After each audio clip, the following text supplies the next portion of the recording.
유튜브로 읽는 박정희 전기 7권 개방형 대전략 김종필의 2차 외유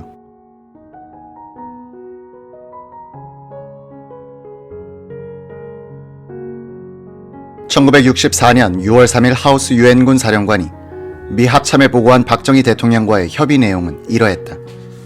상부의 사전 지침에 따라 나는 한국군 2개 사단을 계엄부대로 동원하는 것에 동의했다. 단 포병은 동원 대상에서 제외한다.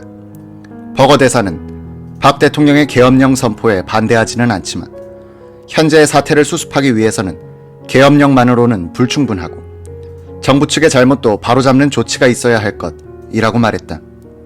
나도 1960년의 계엄령 선포와 이번의 계엄령은 다르다고 말했다.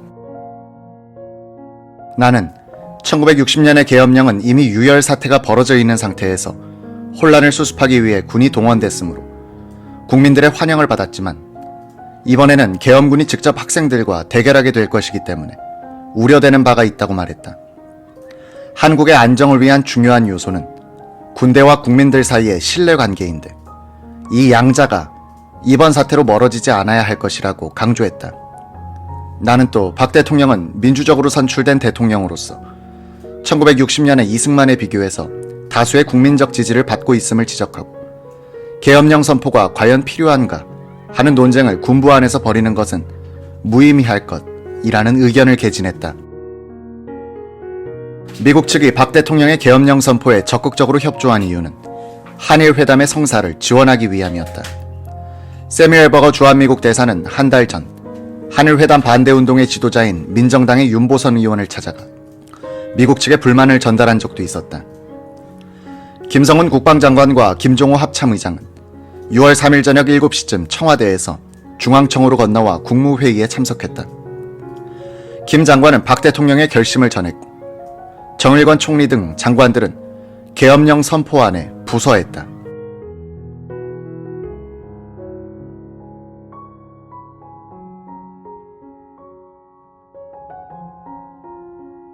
박 대통령은 노석찬 공보차관의 발표를 통해 6월 3일 오후 8시를 기해 서울시 일원에 비상계엄령을 선포하고 계엄사령관의 민기식 육군참모총장을 임명했음을 알렸다. 민 대장은 포고령을 발표, 일체의 집회를 금지시키고 언론 출판의 검열과 서울 시내 각급 학교의 무기 휴교, 그리고 통행금지 개시 시간을 자정해서 밤 9시로 당기는 조치를 취했다. 박 대통령은 박상길 대변인을 통해 계엄령 선포에 즈음한 담화문을 발표했다.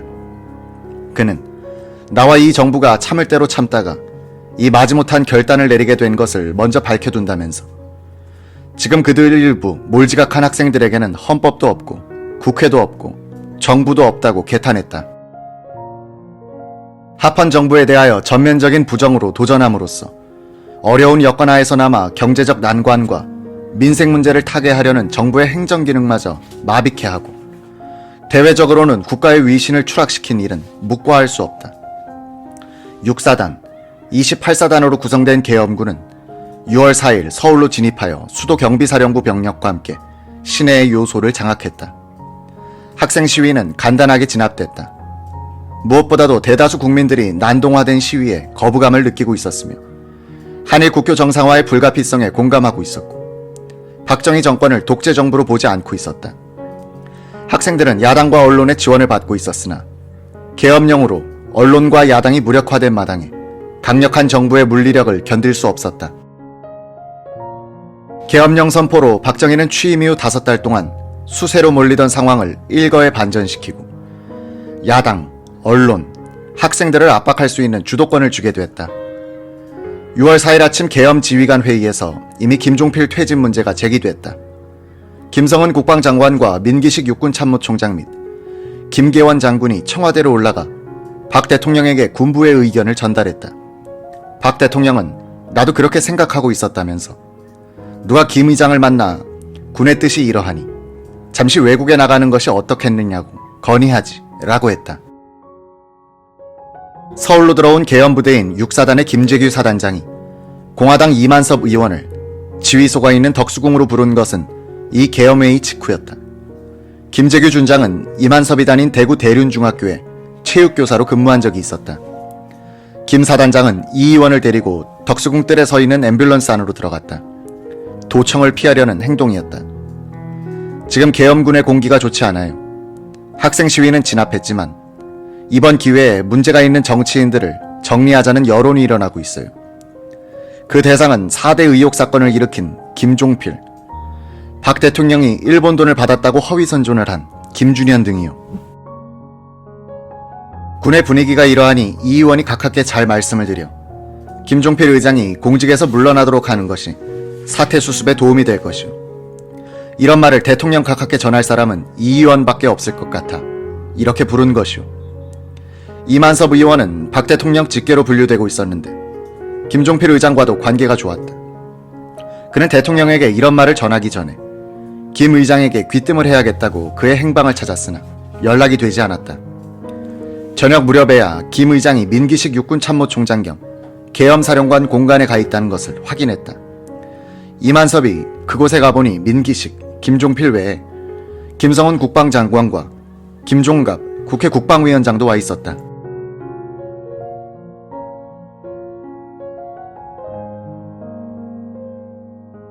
(1964년 6월 4일) 민기식 육군참모총장 겸 계엄사령관 공간에 모인 군수 내부는 김종필 공화당 의장을 초청해놓고 차마 물러나라는 말을 하지 못하고 완곡하게 용퇴를 건의했다. 뒤늦게 참석한 이만섭 공화당 의원이 기자 출신답게 직설적으로 이야기했다고 한다. 김 의장께서 2보 전진을 위해 1보 후퇴를 하십시오. 김 의장은 천천히 입을 열어 이런 취지로 말했다고 한다. 군 전체의 뜻은 아닐 거요. 내가 물러나면 누가 각하를 보필하겠소. 내가 물러난다면 나를 모함한 사람들도 같이 물러나야 되지. 이만섭은 재차 용퇴를 간청했으나 김 의장은 묵묵부답이었다고 한다. 다음날 박 대통령은 이만섭 의원을 청와대로 불렀다.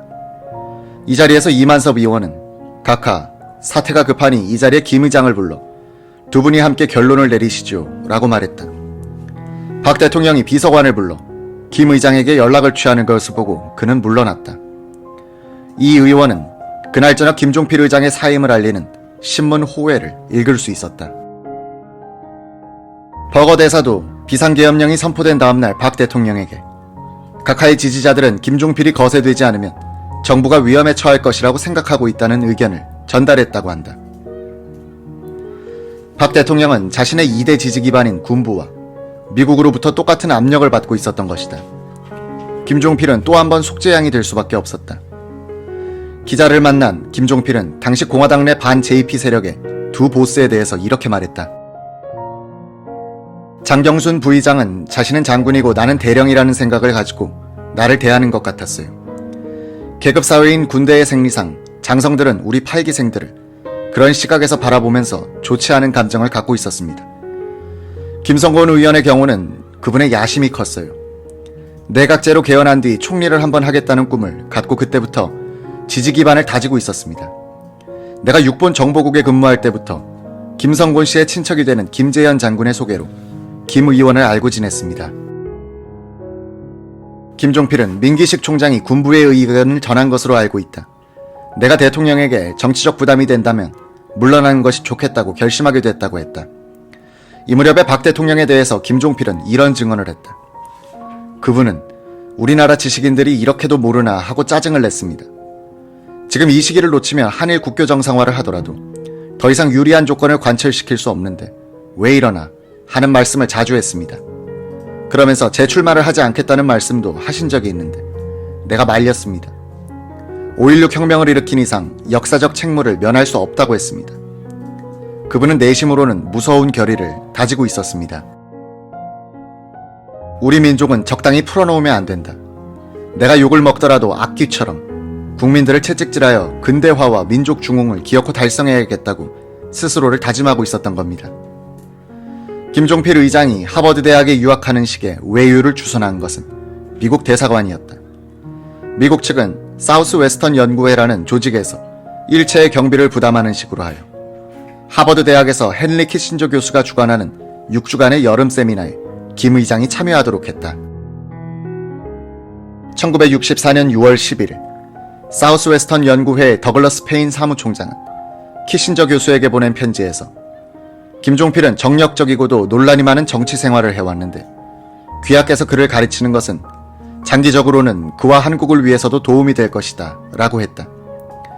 페인 총장은 그의 영어 실력은 좋은 편이지만 말할 때는 통역자가 필요하다면서 아시아재단이 추천하는 다니엘 리가 김종필의 통역자로 동행할 수 있도록 해달라고 간청했다. 박 대통령은 비상계엄령을 선포한 것을 계기로 반대 세력의 길을 확실하게 꺾어놓는 방법을 강구하겠다는 결심을 한 상태였다. 1964년 6.3 비상계엄령 선포 전야에 그는 공화당의 전 총재 정구영 의원을 청와대로 불렀다.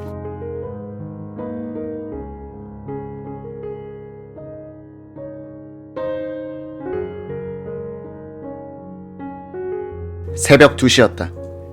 그는 원로로서 존경해온 정 의원에게 내일 계엄령을 선포하겠다면서 자신의 불만을 털어놓았다. 오늘의 사태는 야당과 지식인 그리고 언론의 무책임한 선동 탓입니다. 학생들은 4.19 혁명의 경험 때문인지 저희들만이 애국자고 가장 올바른 판단을 하는 양 자만하고 있어요. 이런 버릇을 고쳐놓아야 합니다. 아주 엄하게 다스리겠습니다. 나는 국민이 참여한 선거를 통해 당선된 대통령입니다. 그런 대통령의 힘이 얼마나 강한지 보여줄 작정입니다. 공화당은 그동안 이런 학생 시위와 야당의 한일회담 반대운동에 대해서 미온적으로 대처했습니다. 계엄 기간 중에 여러 가지 정치적 조치를 취할 생각입니다. 계엄령을 펴야 할 혼란이 다시 일어나지 않도록 제도적 보완 조치를 취할 생각입니다. 이제는 혼란이 일어난다 해도 계엄령을 펼 필요가 없도록 안전판을 마련해야겠습니다. 그러니 협조해 주시기 바랍니다.